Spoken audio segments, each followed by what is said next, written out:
Դուք բացի շուն ու շանգյալից Ընդդիմախոսների հասցեին Փաշինյանի հայհոյանքներն ու ատելության խոսքին չընդդիմացող ՔՊԱ-ականները հասել են Ստրասբուրգ,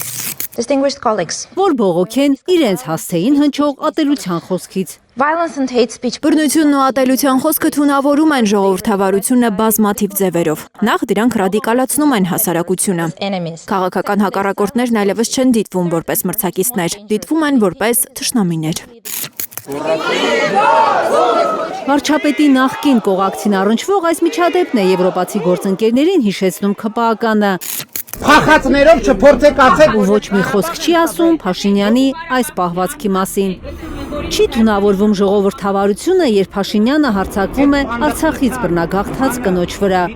Կամ երբ իրենց Սարիկը ամենավերջին հայհոյանքներն է գրում իշխանության գործողությունները քննադատողների հասցեին։ Ինդուլգենցիա չեն, կրծքերը չեն կարող լինել։ Իսկ այս իշխանական падգամավորու խոսույթը ժողովրդավարության ո՞ր կանոնից է բխում։ Բերման ենթարկված ընդդիմադիր Գոհար Ղումաշյանին թիրախավորած Արուսյակ Ջուլհակյանն էլ է Ստրասբուրգ գնացել ու իր թիմակցի կողմից հրեշտակի համբավի արժանացել։ Honorable Chair, Ջուլհակյանին հրեշտակ հռչակած Սոնա Ղազարյանը ԵԽԽՎ ամբիոնից մի բառ անգամ չի ասել ընդդիմադիր կանանց իր թիմակիցների թիրախավորումների մասին։ simply personal. Բողոքել է իր նկատմամբ ատելությունից, թե իբր Հայաստանի հասարակությունը լավ չի ընդունում իր նման երիտասարդ կանանց մուտքը քաղաքականություն։ I personally Ես անձամբ բախվել եմ զգալի ատելության խոսքի, թե իմ տարիքի, թե սեռի պատճառով։ much of it was not Այն ինչի մասին լռել է ՔՊ-ն, խոսել է Հայաստանի ընդդիմությունը։ Եթե եվրոպացիներն աչք ու ականջ ունեն, ապա կհասկանան, թե իրականում ինչ է կատարվում Հայաստանում։ Իշխանականներն են իրենց ագրեսիվ պահվածքով, անհանդուրժող կեցվածքով ու լկտի բառապաշարով նսեմացնում ընդդիմախոսներին, ստեղծելով լարված մթնոլորտ երկրում։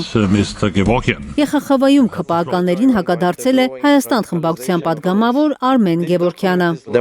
Ժողովրդավարությունը թուլանում է եւ մարդիկ կորցնում են վստահությունը պետական կառույցների նկատմամբ։ Կարևոր է, որ իշխող ուժը ներկայացնող քաղաքական գործիչները իրենց խոսքերի եւ գործողությունների համար պատասխանատվության ենթարկվեն։ Պատասխանատվության պետք է ենթարկվի ՔՊ-ն, որը 8 տարում 10 պատերազմ ու ռազմական բախում է բերել Հայաստանի գլխին,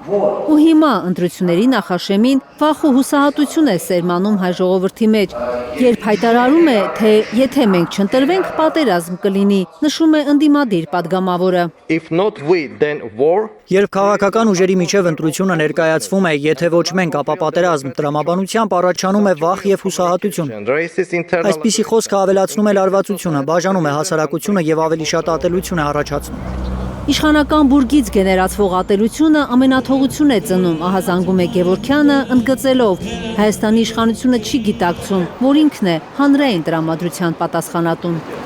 Կարնե Մանգասարյան, Արմեն Ապրեսյան, Հայլուր։